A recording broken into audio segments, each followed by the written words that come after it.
planet Earth 10,000 years ago. For 2.5 million years, our prehistoric ancestors had been living in caves, passing the time by bashing stones together.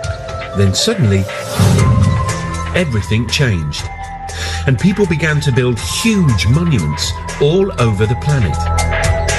But how and why? It's the biggest mystery in human history, but not for some people. Thousands of years ago, when our forefathers were primitive Stone Age people, some extraterrestrials visited our Earth.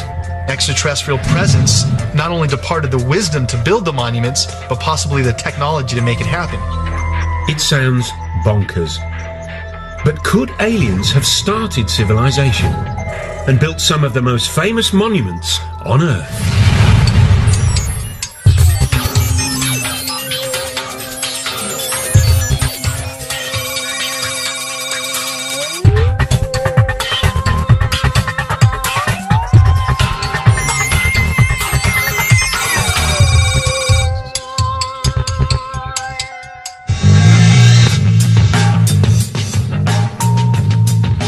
All over the Earth, there are giant stone monuments. Almost everyone knows they were created thousands of years ago by ancient man. But could almost everyone be wrong? According to the official history books, buildings like the pyramids and Stonehenge are triumphs of human engineering, which mark the beginning of our human civilization. But there are a few nagging questions about them, like why they seem to appear out of the blue.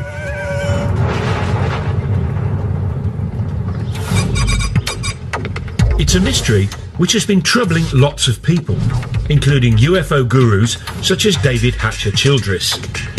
Well, one of the great enigmas of the past and of humanity is that people just like us have been around for at least 100,000 years. And then suddenly, a few thousand years ago, we just stepped out of our caves and started building all these giant monuments. One of the mysteries here is not only how did ancient man build all these giant megalithic monuments, but why? Over the years, scientists have struggled to explain it. Some suggested it was to do with agriculture. The birth of agriculture meant we could suddenly feed armies of workers. Others said it was all about the birth of religion. Early civilizations were desperate to placate gods. But now, there's another explanation.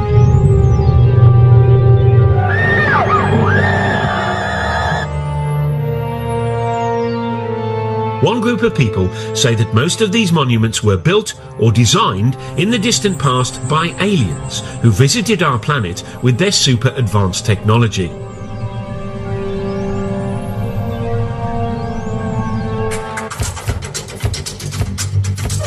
One believer is Jason Martell. He lives in California and runs a dating agency.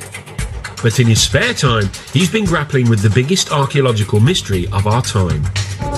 And he says he solved it. Man could have had the ability to physically stack those large blocks in Egypt and build that, 100,000 men.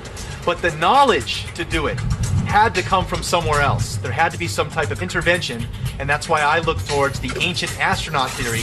Ancient astronauts from somewhere else came here and influenced our society. Jason and other believers say this idea would explain some baffling questions about ancient monuments. Take Stonehenge. How did Bronze Age Britons drag these 5-ton stones over 170 miles? And then there's this 1,000-ton block at Baalbek in the Lebanon. It weighs as much as 3 Boeing 747s. How did ancient man shift that? And then there's the biggest controversy of all, the Pyramids of Giza. The biggest one is made from 2.5 million blocks of stone. It was built in just 20 years and is lined up exactly with the North Pole, less than 1/10 of a degree out. According to the experts, the answer is simple. The ancient Egyptians were just terribly clever, worked very fast and very hard. And they created a whole tourist industry in only a few decades. But that doesn't convince the likes of Jason Martell. Many of the ancient sites around the world display a type of brilliance that we don't attribute to ancient man. If ancient man is living in clay huts and using stone tools, they're not going to have the advanced mathematics and geometry to lay out some of the sites that we have today. How did ancient man build things like Stonehenge? How did they get the Giza pyramids to line almost 1/10 off a degree to actual north? So what do the official Egypt experts say? Egyptologists think there's no big mystery.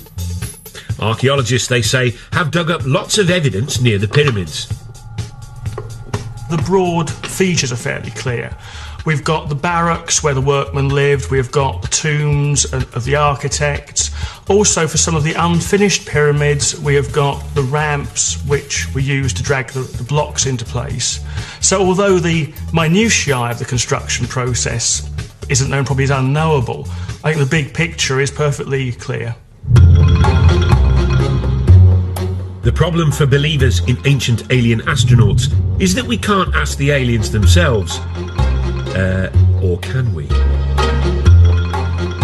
Lisa Royal Holt says that she knows that aliens built ancient monuments. That's because she is an intergalactic medium who's in direct spiritual contact with an alien called Sasha. Apparently, Sasha lives billions of miles away, but luckily, reception is crystal clear. Over to you, Lisa.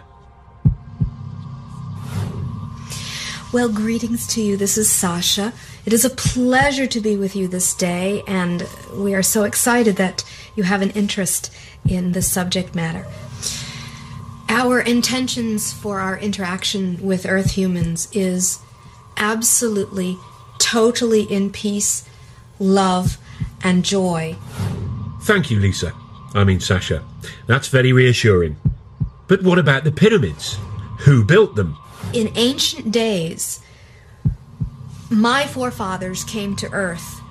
We were seeking another place to colonize. The monuments were built by extraterrestrials, usually for actual scientific purposes.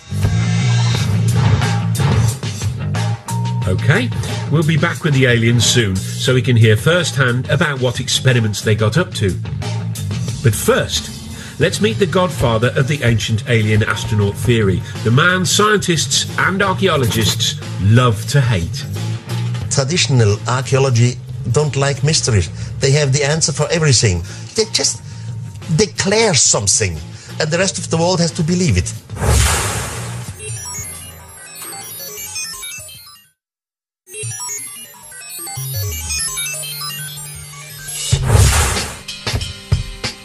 In 1968, Erich von Däniken, a Swiss hotel manager, achieved international notoriety when he published a controversial theory which said that alien astronauts had visited Earth in our ancient past.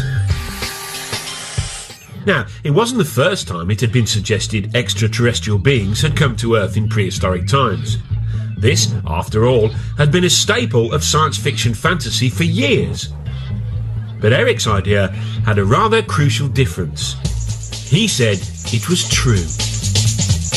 His book, Chariots of the Gods, sold more than 60 million copies worldwide.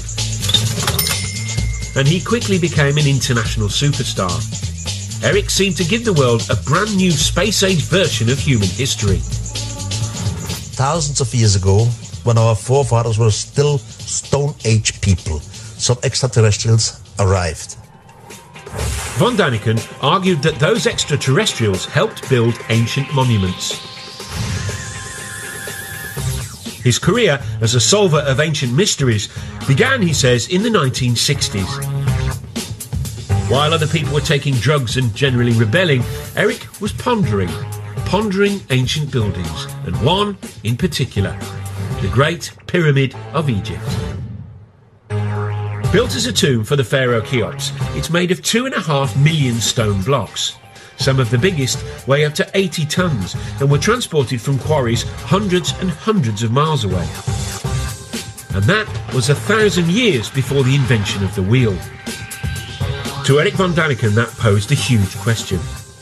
Not why the aliens didn't give us the wheel, but another big question. This is the largest man-made monument on Earth. With a height of about 450 feet and weighing 30 million tons. It's quite a piece. I mean, for a group of people or architects who came right out from Stone Age time.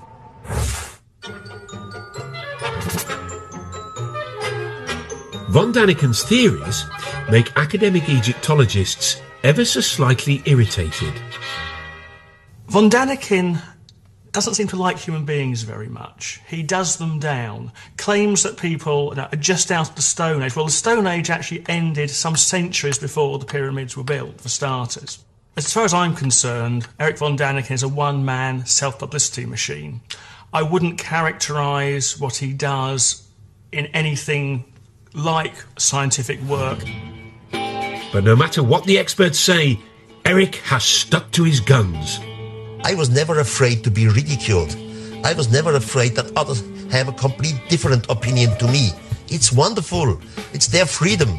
But I at least read most of the archaeological books, while the other side, they have no idea what Erich von Daniken says. He states that you couldn't cut granite except with laser beams. Well, it's been shown that using a copper saw, using just ordinary desert sand as an abrasive, within a week or so you can slice through a great chunk of granite. As far as the professionals are concerned, Egyptians didn't need big lasers and big UFOs to move stones. They relied on their big Egyptian muscles. The transport of blocks of stone isn't an issue. Egyptologists have actually done experiments with large numbers of people in a large block of stone, and you just pull it. Some of the blocks came from Aswan. Take the ceiling of the King's Chamber. This is from Aswan, but this is 1,000 kilometers away from here. It's not so easy. There's actually a carving in an Egyptian tomb showing them moving a huge statue exactly by that, simply by muscle power. So there's no mystery about how the Egyptians moved great blocks of stone. And here it is. There are no aliens in this ancient Egyptian carving of the pyramids being built, unless they're cunningly disguised as ancient Egyptians, which is probably why it doesn't appear in any of von Daniken's books. I fail to understand why people can't simply grasp the fact that these things were built by the men and women who lived at that time in that country. The logic just seems irrefutable. There are some other obvious quirks in Erich's theory about the pyramids. For one thing, he says after the aliens left, humans did build some pyramids, using alien technology left behind. How did they do that? That's another mystery. He's not quite sure. He also says the pharaoh's tombs were actually a cunning attempt to copy the alien science of cryogenics, which preserves the dead in a state of suspended animation. Von Daniken was quickly dismissed as a crank, and still is. But the archaeologists don't have it all their own way, for there's one irritating little puzzle they haven't been able to solve yet. According to the scientists, the Great Pyramid was completed in just 20 years. Given there are over 2 million blocks, that means the Egyptians had to quarry, move and set a block every minute and a half of every day, 365 days a year for the whole construction period. One has to admit that the details of pyramid construction remain obscure. 2.5 million blocks in such a short time? There really must be doubts if you have a reasonable brain. Having wowed the public with his theory about pyramids, von Daniken then set out across the world to find more evidence of more alien ancient activity. These extraterrestrials have left some proof. But the question is complicated. Left what? What could they have left? And what do you know? He saw that proof everywhere. This 5,000-year-old African cave painting, for example, he says, is of a spaceman, complete with helmet. This ancient stone, he claims, shows people using telescopes. And when he climbed into this Mayan tomb in Mexico, he found what his book would later say was a carving of what seemed like an extraterrestrial traveller in his spaceship. Hunched over the controls, the alien seems to have his breathing apparatus in place, and flames are spewing out of his rocket. According to von Daniken, it's just like the liftoff at Cape Canaveral. And then he said he had the revelation which proved his idea had to be true when he visited South America and flew over the famous Nazca lines in Peru.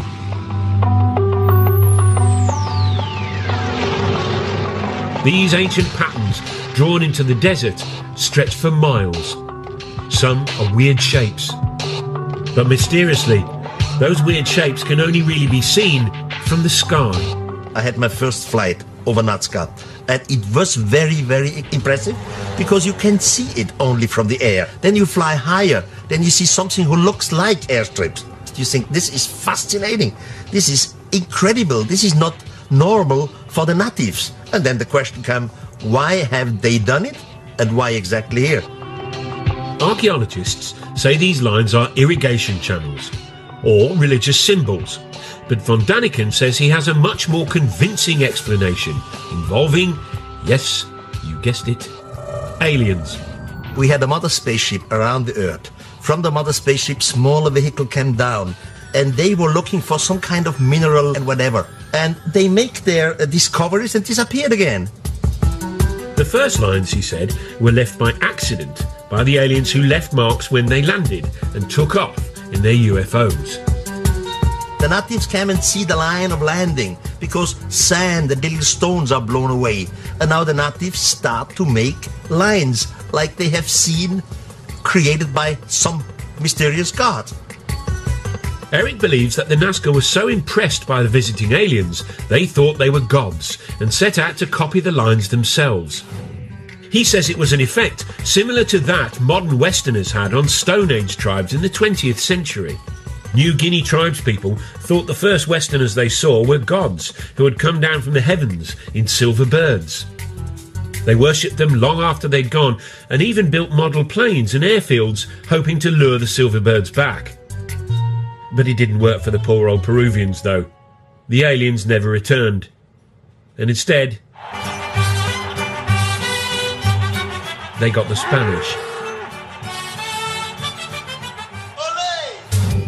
Eric is now convinced that all over the world, ancient man had mistaken aliens for gods.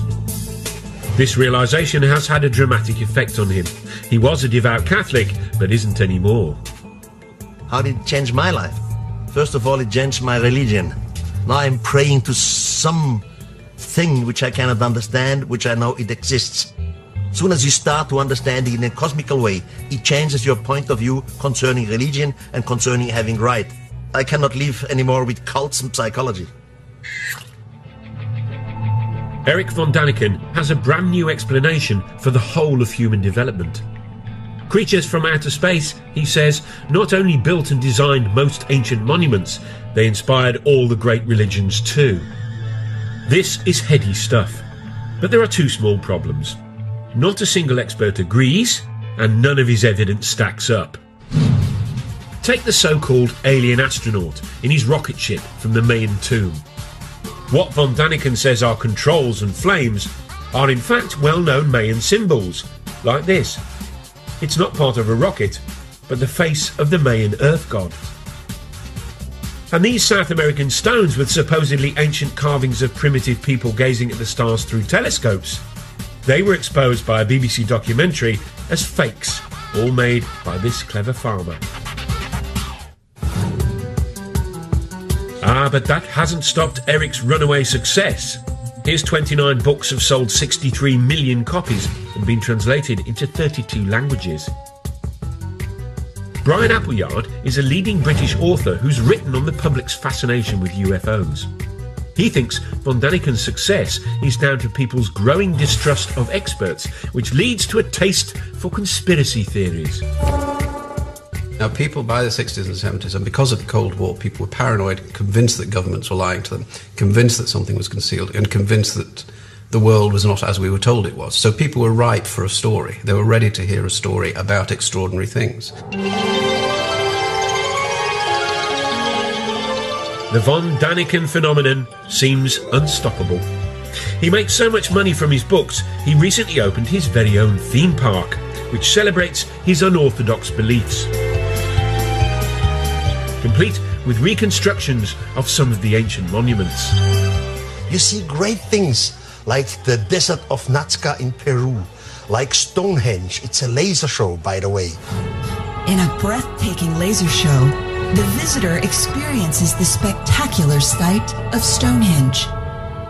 There's even a guided tour which aims to answer all those big questions you've been dying to have answered. Did the mythical continent of Mu ever exist? What is the secret of the underwater structures off the Japanese island of Yonaguni? Von Daniken's success has also inspired a whole new generation of authors, including the likes of New Age writer David Hatcher Childress. People are attracted to Eric's theories, I think, because there are genuinely unexplained mysteries of the past.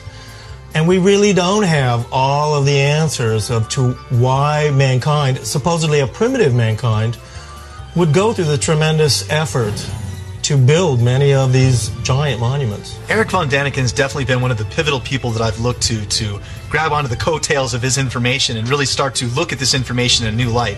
But these new believers have a battle on their hands. Scientists don't care whether the mythical continent of Mu ever existed. If aliens visited the Earth, scientists want proof. I think the first thing I would say about whether the knowledge to build pyramids was given to the Egyptians by extraterrestrials is simply, where's the evidence? If you think about man's fairly limited extraterrestrial experience of going to the moon, look at the amount of space junk which has been left around simply by going there and coming back. Wouldn't you have thought that if spacemen had been to Egypt and had been teaching the people how to do these things, there'd be at least the odds of leftover broken plastic somewhere? The believers, though, say they've found some evidence, although whether it's very convincing is a whole different question. According to them, aliens did leave some space-age technology behind. This 2,000-year-old pottery jar, for example. It was discovered in Baghdad in 1938. Inside it were copper and iron rods, similar to a modern battery. Back in California, Jason Martell has built his very own replica. What we're looking at basically is just a simple clay pot formed with the clay found naturally in that region, and then using a simple copper lining and a iron metal rod down the center. This was in back in their days used either a rubber or an asphalt stopper. Jason fills the pot with an acid solution, vinegar, and now he's expecting something spectacular to happen. All right, the moment of truth.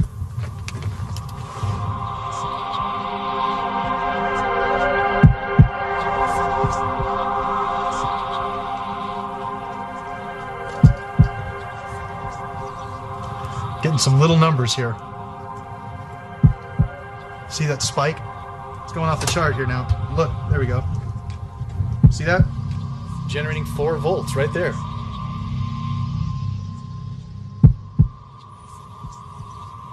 What we attribute to ancient man, they deserve a lot more credit than we're giving them. Because obviously we can test the devices with our understandings of technology and get a reading. Here we are, 4 volts right there from the battery. So obviously they were able to make this happen. What were they using it for? Very possibly electricity. Now, what ancient Iraqis might have done with 4 volts of electricity, nobody's sure. As for aliens, why would they need an old clay pot when they can zoom through interstellar space? If making a little pot, filling it with vinegar and sticking a bit of copper in it, and then seeing that there's some bubbles appear, is space-age technology, fine. Back at Eric's theme park, the Baghdad battery is given pride of place, alongside an object based on an Egyptian drawing which he claims was an electric light bulb. The Egyptologists, though, say it's a well-known symbol and is actually just a snake inside a flower. The spoil sports. But Eric is convinced the ancient Egyptians used electricity to light up the dark passages in their pyramids. Someone must have nicked all the wires. Now, you may have been thinking that aliens could have brought us something more useful than the odd light bulb. Well, the same thought occurred to this man. He believes they brought the technology to tap into a cosmic energy source, which they then linked to all the ancient monuments on the Earth. funny. He doesn't look crackers.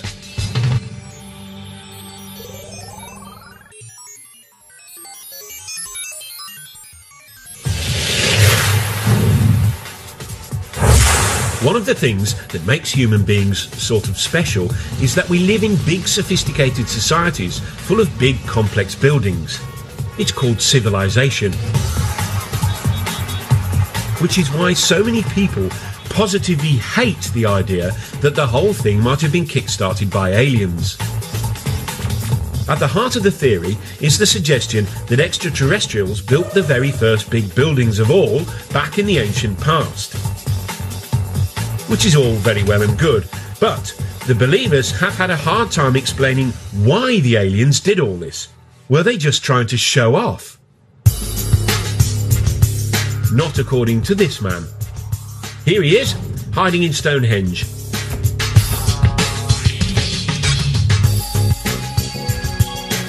Now, according to the scientists, Stonehenge was built in 3000 BC. The 5-ton stones were dragged 170 miles by ancient British people to celebrate the sun, it's thought. Which is all very interesting. But not quite interesting enough for David Hatcher-Childress. He says Stonehenge might instead have been a fuel stop for ancient aliens. He came up with his interesting theory after he discovered what he says are mysterious energy lines. He believes the Earth is covered with these invisible lines in a strange network. If it all sounds a little unlikely, it has at least got a cool-sounding name.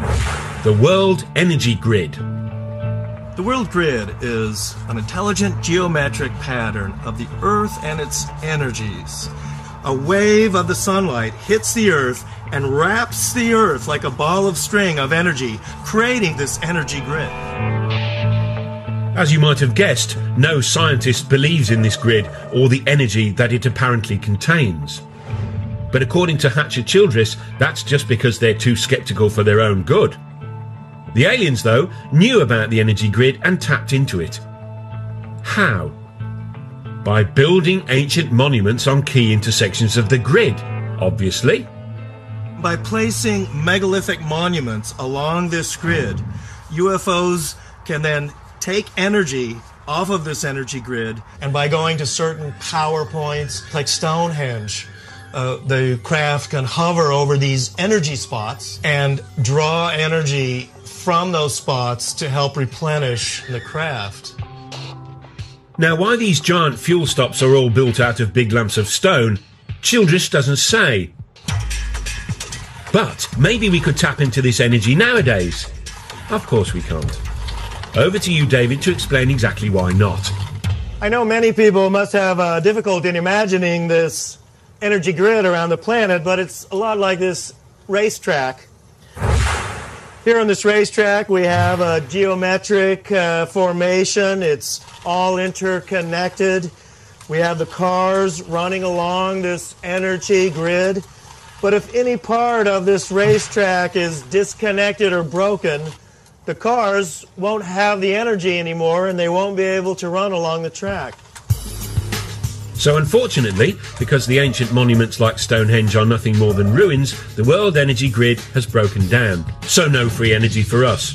But apparently, the aliens didn't just use the ancient monuments for energy. Oh no. Many of the megalithic monuments, including pyramids, Stonehenge, are actually antennas that can be used by UFOs. So there you go.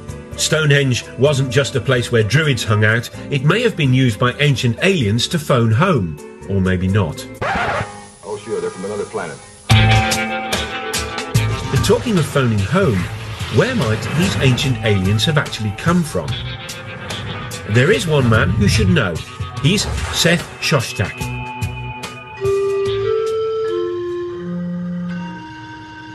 He heads up SETI, the Search for Extraterrestrial Intelligence. This is a scientific study that's been scouring the constellations for the last 20 years, listening for radio signals from alien life forms. It turns out that lots of scientists believe that life probably did arise somewhere else other than the Earth. After all, the universe contains trillions and trillions of stars. Seth Shostak has devoted his life to being the first to prove it. You know, the universe is vast. It seems that most stars have planets. There are going to be lots of other worlds that are just as nice as the Earth for life. The question is, has life arisen on those worlds? Planet X. Jason Martell is convinced aliens are from there. He says that the ancient Sumerians from Iraq believed in a 10th planet in our solar system, which modern science hasn't yet discovered. Sumerians, he says, believed that's where their gods, the Anunnaki, hung out. Again, the Anunnaki are the beings supposedly that come from Planet X, another planet within our solar system that modern science is currently trying to look for. That planet does exist. It's possible we have ancestors living on that planet. Just a minute. Ladies and gentlemen, we bring you this special radio television broadcast in order to give you the very latest information on an amazing phenomenon. It was looking good for Planet X when in July 2005 astronomers announced they had actually discovered a big blob way out beyond Pluto. They called it Planet Xena. But they've now realised it's really small and full of gas. So not likely to be the home of the Anunnaki or our ancient alien visitors. But there's one candidate for alien life that obsesses more people than any other. It's our closest neighbour, Mars. It's also the planet that's most like our own. Some scientists are convinced it has water, and for years NASA has been probing and exploring it. So far, no signs of aliens. But in 1976, they were looking for signs of tiny bacteria, when instead they found this. This photo of the plain of Cydonia contains what most astronomers are convinced are some large rocks. But to some people, they look suspiciously like this.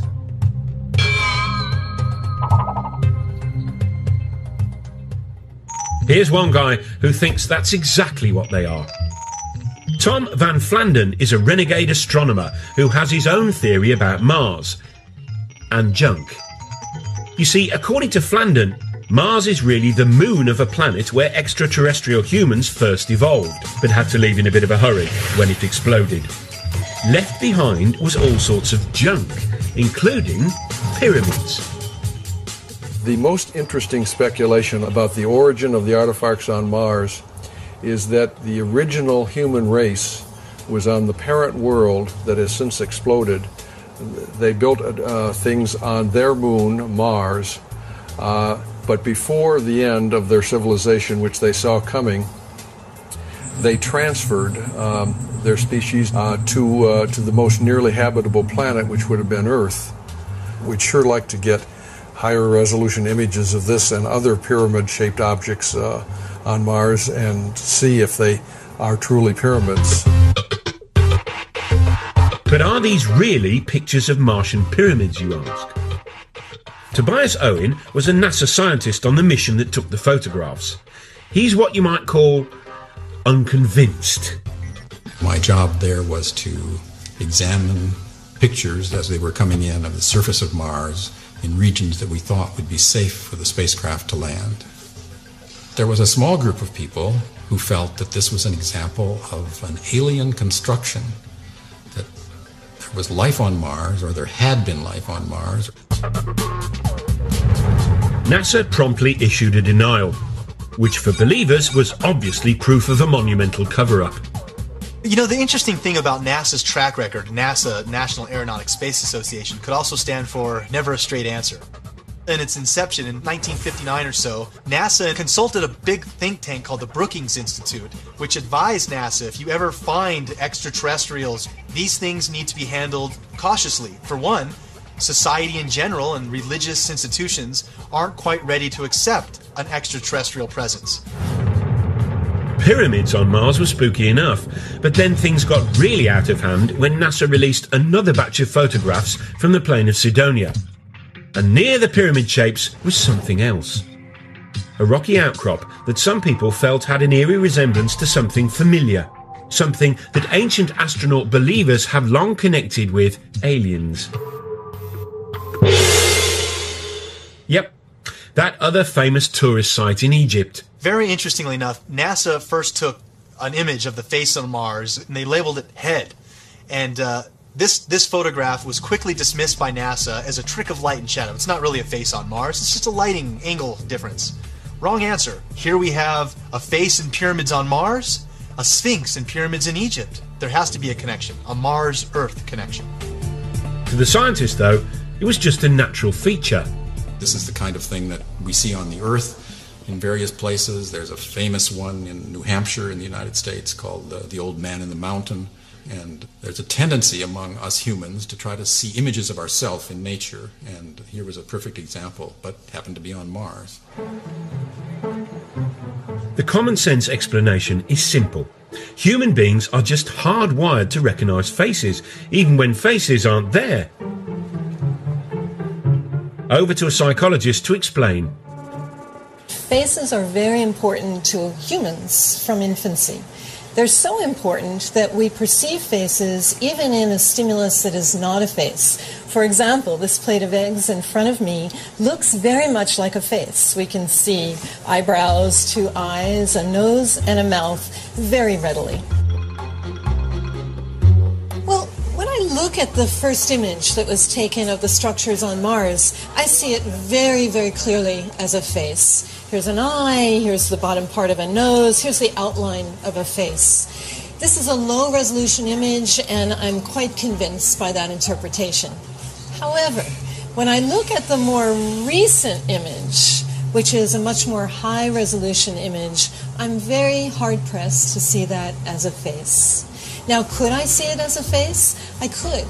I could go and look for the same features that I saw in the first image and try to pick them out here. But in the high-resolution image, where it is not very ambiguous, it is much harder to perceive this as a face. We now have exquisite images of the surface of Mars that are being taken as we speak, in fact, by the Mars Express spacecraft. And we see extraordinary detail on the surface of that planet, but we see no evidence of anything artificial. So Mars may not have a sphinx, and it probably doesn't have any pyramids. And so far, it hasn't got any signs of life at all. So where do the ancient aliens come from? It's time to consult someone who should really know. An alien herself. Lisa Royal Holt, a cosmic medium, claims she can communicate with aliens. Apparently, she hooks up to the extraterrestrials by putting herself into a self-hypnotic trance. She says she's been doing it for years. It wasn't until I was in college when I was studying hypnosis, and I learned to put myself in an altered state. And when I did that, I started to realize that I was very intuitive and that sometimes I would receive messages. I'm able to actually hear or sense the communications and then verbally communicate them. Right now, her favourite phone buddy is a female alien called Sasha, who takes over Lisa's brain and communicates through Lisa's voice. We are about to do a channeling session. I will go into a meditative state. You are going to hear from Sasha, who says she's from the Pleiades. You mean the Pleiades, a cluster of stars in the constellation of Taurus, otherwise known as the Bull. Tell us, Sasha, if it's not too personal a question, what do girls from the Pleiades look like? In my world, I actually do have what you would know to be a physical body, though it exists in a slightly different dimension. I could walk down your street and pass as a human, but you would probably look at me and feel there was something strange about me. Sasha says her people were intergalactic empire builders who roamed the universe thousands of years ago, taking over other planets and building vast monuments as they did. Ironically, one of their first colonies was apparently on Mars. We used some of the bases there as colonies. What has been found now on Mars represents the tip of the iceberg of what is still on Mars. But Mars was merely a stopover for Sasha's people. She says they soon turned their attention to us. My forefathers thus have been very interested in Earth for a very, very long time. It's time to find out the answer to the biggest question of all about the ancient astronauts. Why did they come here? According to Sasha, they may have been up to more than building monuments and starting civilization. Could they have created the human race?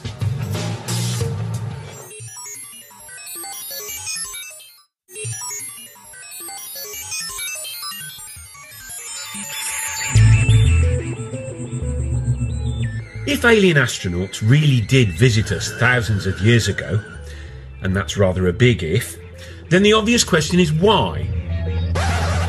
What is it? I don't know. Well, according to Lisa Holt, or rather her alien mate Sasha, there's a perfectly sensible answer. The aliens chanced upon our pre-human ancestors and then started messing with our DNA, a process she calls upliftment.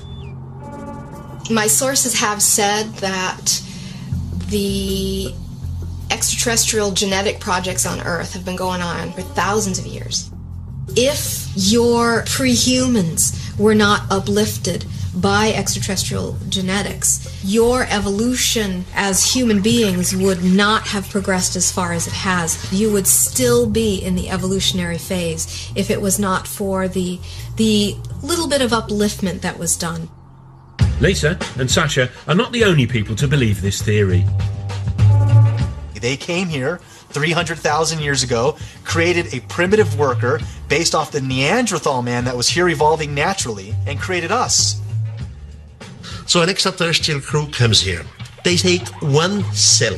They change the DNA code in the cell. You put it in the womb of a female of the same species. This female will give birth to a child. It's just what we would call the missing link. If the believers in ancient aliens are right, then evolution didn't gradually create humans. We were instead cooked up in the alien equivalent of a test tube.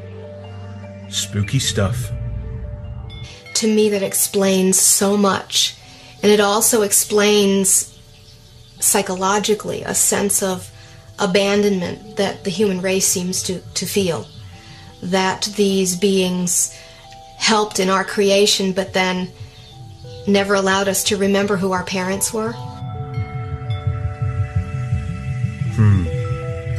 Now, it all might sound like cobblers, but the notion of visiting aliens as godlike creators takes alien conspiracy ideas to their ultimate conclusion. And for author Brian Appleyard, it even hints at the role aliens now have in our culture. The idea that aliens once visited Earth and gave us this technology, this capacity, and pointed us up some progressive path, showed us the way to go, is a great idea for people to hold on to. Because one of the problems of the modern world is that people don't have anything to hold on to. And the story of ourselves we're given by science is frankly that we're nothing, it doesn't mean anything. The thing about the alien in the past is that it gives us a story. And that's fundamental to what people need to believe about themselves. Whatever comfort the idea that aliens visited us in the past gives some people, chances are it never happened.